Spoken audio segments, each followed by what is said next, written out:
Halo kita selamat datang kembali di channel Hobi Gitar. Di video ini aku kasih judul Mari Bermain Depan Belakang. Ya di sini ada pasangan tua yaitu aku dan Kak Okta. Di sebelah sana ada pasangan muda yaitu Andi dan Joshua.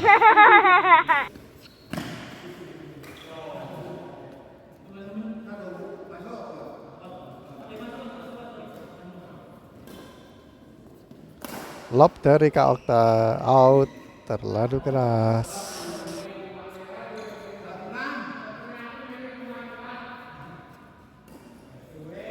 Backhandnya Joshua itu memang keras ya, tapi sampai out.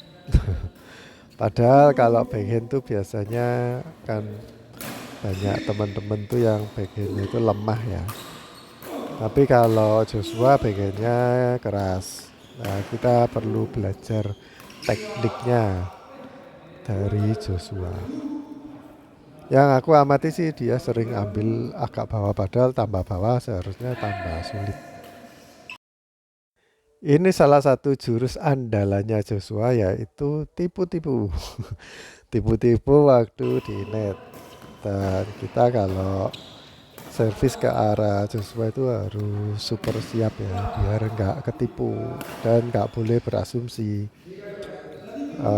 bakal ditaruh kemana gerakannya. Kalau belum mukul berarti jangan gerak dulu. Kalau Joshua udah mukul kan berarti nggak bisa diulangi kan. Jadi bolanya itu kemana kita harus lebih cepat. Yaitu refleks sih. Jadi refleks itu kalau ada ya ada gerakan spontan dari lawan, kita juga bereaksi lebih apa ya, nggak kayak nggak dipikir gitu, langsung reaksi. Dan aku ingin bahas mengenai reaksi sih sebenarnya. Jadi ada perbedaan antara respon dan reaksi. Jadi kalau settingan gini ya, kalau Handi sama Joshua itu pingin menang mudah, kalau kalian lawannya itu tua-tua, itu kasih aja dari yang belakang terus suruh lari-lari ke depan. Nanti kan bakal capek. Dan kayak di sini aku ngelob, Kak Okta juga nggak pindah posisi, nggak jadi kiri dan kanan. Harusnya Kak Okta itu pindah ke kiri. Di video sebelumnya aku udah taruh ada dua om-om ya yang melakukan hal seperti itu, walaupun nggak selalu. Tapi setiap kali ngasih bola ke kanan berarti kan backhandnya lawan ya. Backhandnya Handi sama Joshua. Kalau kalian ngasih aku ke kanan ya itu kan forehandku, jadi nggak berfungsi kalian ngasih ke arah kananku. Nah kalau dikasih kayak tadi itu kadang-kadang berhasil kalau ditungguin di depan, kadang-kadang enggak ya. Intinya kalau pingin berhasil kalian tuh jangan jadi kayak Kak Okta yang jaga tepat di daerah T. Jadi kalau harusnya jaga kiri kanan tapi kepingin jaga di depan, alih-alih itu kan kayak berasumsi bahwa lawan tuh biasanya kesulitan ngambil terus kasih ke net ya. Dan net tuh biasanya masuknya memang di daerah T gitu. Kalau di lob, nah kayak Hadi gini kan di lob sama Kak Okta terus kasihnya drop set ke daerah T. Nah itu bisa efektif soalnya ketika kita ngelob biasanya kan harus posisi kiri dan kanan. Terus kalau ditaruh di tengah bingung kita, jadi siapa yang mau ngambil kan itu di tengah dan di depan. Jadi dua-dua sama-sama nggak siap. Tapi kalau yang kasusnya tadi Kak Okta ngasih aku yang ngasih ke backhandnya lawan, tapi ternyata Joshua bisa ngambil pakai forehand nggak pakai backhand, jadi malah disemes, terus nyemesnya itu ke arah yang bukan ke daerahku. Kalau nyemesnya lurus ke daerahku yang angkat bola ya mungkin masih bisa aku kembalikan, tapi kalau nyemesnya silang, yang pasti lolos sama dari Kak Okta, terus jadi bolong karena aku nggak bisa kembali cepet ke arah sebelah kiriku gitu. Nah, kenapa kok di video sebelumnya om-om itu bisa ditungguin di depan dan ternyata memang lawan itu ngasihnya ke depan. Kenapa? Karena walaupun ditempatin di kanan di daerah backhandnya lawan, lawan memang pakai backhand atau pakai forehand tapi udah kepepet ya, kayak Handi gini ya. Posisi badannya Handi itu kan udah nggak enak ya, jadi kalau mau nyemes keras itu pasti sulit. Dan biasanya kalaupun bisa itu nggak keras kalau posisinya kayak gitu. Jadi kebanyakan sama lawan ditaruh di tengah atau di depan. Makanya kalau mau cegat, apalagi kalau seusia Kak Okta dan seusiaku ya, itu pasti kepingin mainnya itu nggak apa ngirit tenaga dan nggak mau yang lari-lari banyak-banyak. Jadi kalau bisa kita udah nungguin bola, nggak perlu lari-lari kayak gini. Sama Joshua dikasih drop shot aja udah mati kan, soalnya kita berdua ya cukup berpengalaman untuk main badminton.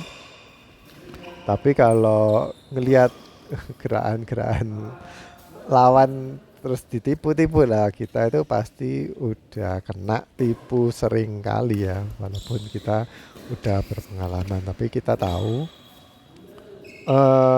dari pengalaman kalau posisi seperti itu biasanya nggak kayak gini.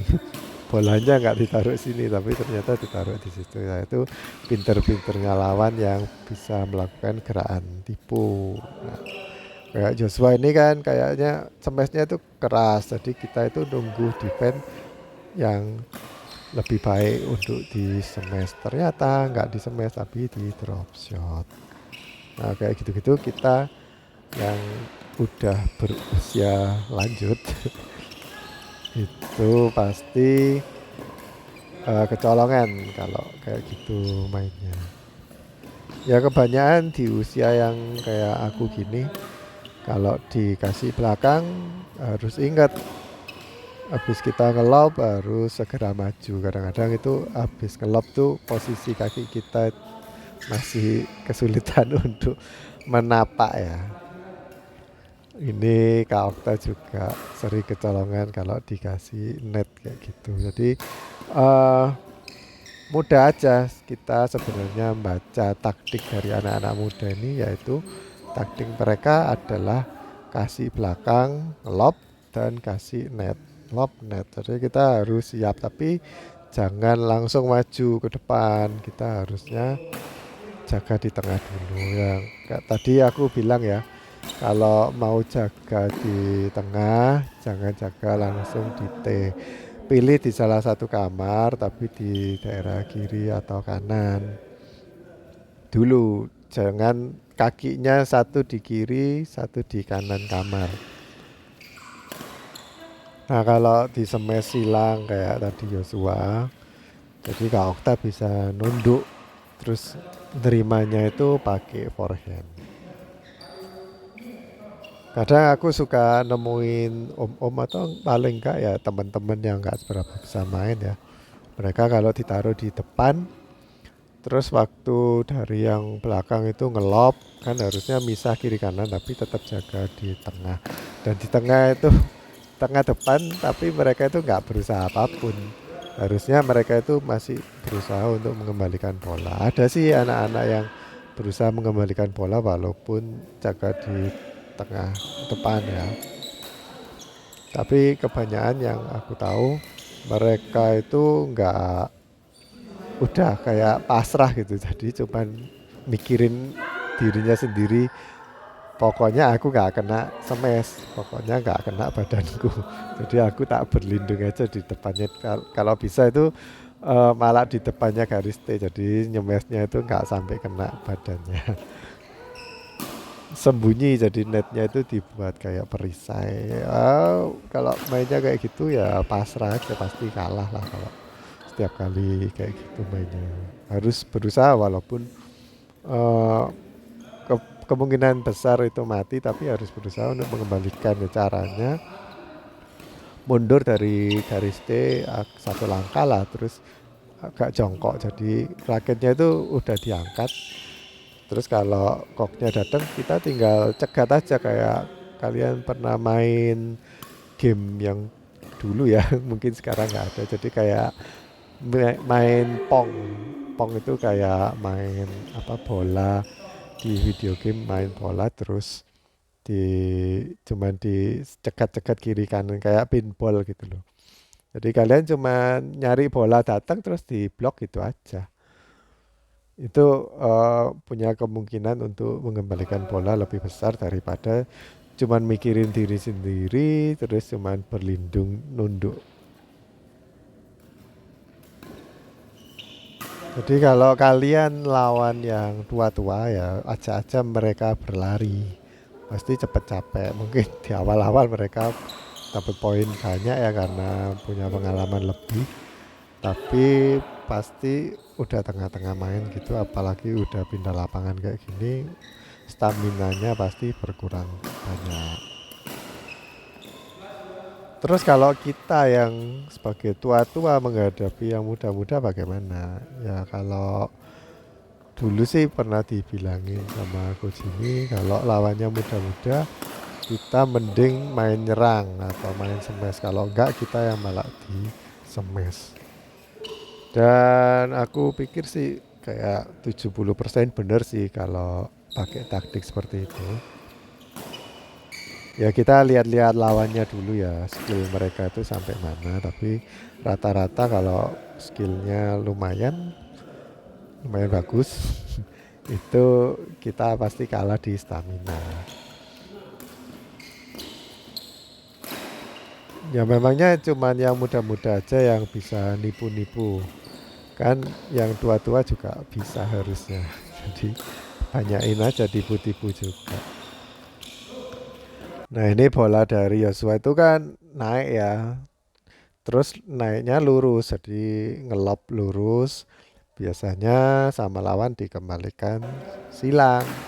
Entah itu ngelop atau smash silang. Dan di sini Handi itu salah prediksi. Harusnya Handi itu malah nyegatnya di silangannya, jangan nyegat di lurusannya.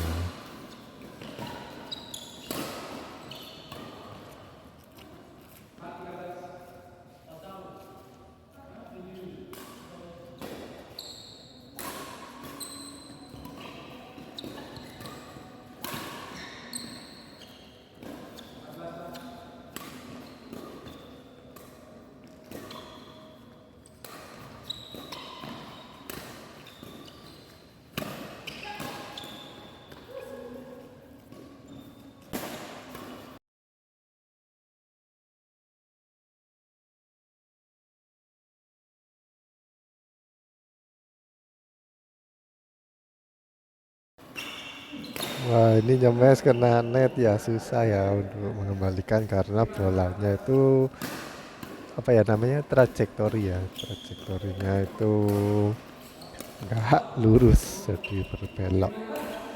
Nah kalau udah kayak gitu ya refleks aja, jadi kita reaktif ya. Kalau oh ternyata kita harapkan dari Yosua itu di smash, kita udah nungguin raketnya udah siap di daerah yang situ, ternyata nggak ditaruh di situ atau kena net terus berbelok arahnya ya.